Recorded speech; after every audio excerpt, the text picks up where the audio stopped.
Last lesson of the chapter, and it is much easier than surface area. It's going to be a breath of relief. We're going to look at spheres, and we're going to do surface area and volume. So a sphere is the set of all points in space equidistant from a fixed point called a center. A hemisphere is half of a sphere, and a great circle is the edge of a hemisphere. You don't really know all of those, but you've been introduced to them. You'll hear them again in geometry class. So, two formulas for surface area. The formula is simply 4 times pi times radius squared, and volume is 4/3 times pi times radius cubed. So find the surface area and volume for both of these, and give our answers both in terms of pi and as a decimal. So let me not use a highlighter for this.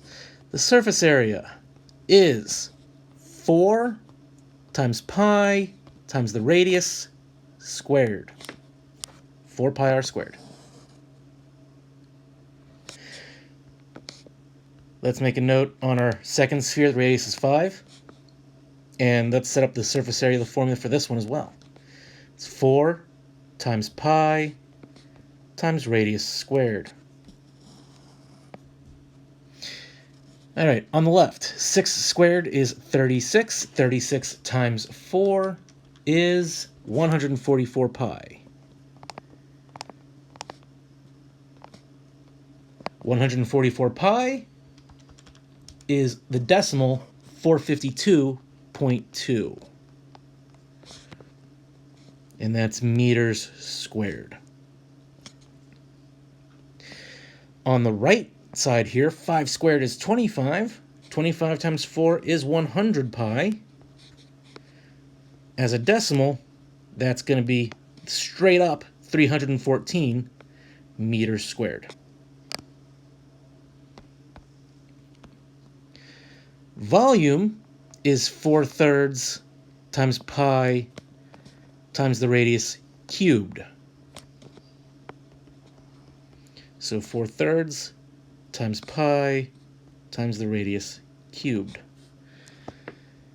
Now, these may not work out quite so nice. So 6 to the third power is, if I'm not mistaken, 216. And 4/3 of 216, so 216 times 4/3. This one is nice. It's 288 pi. So that's 6 times 6 times 6 times 4/3. 288 pi. So we're going to do 288 times 3.14 to get the other looking form of my answer, my decimal form. That is 904.3 meters cubed. And the last one, 5 cubed is 125. 125 times 4/3 is 166 and 2/3 pi. Yes, you have to do it that way. I'm sorry, no getting around it. You can't round until you're doing the decimal answer. 166 and 2/3 times 3.14 is 523.3 repeating, which we will just write as 523.3. And the unit is meters cubed.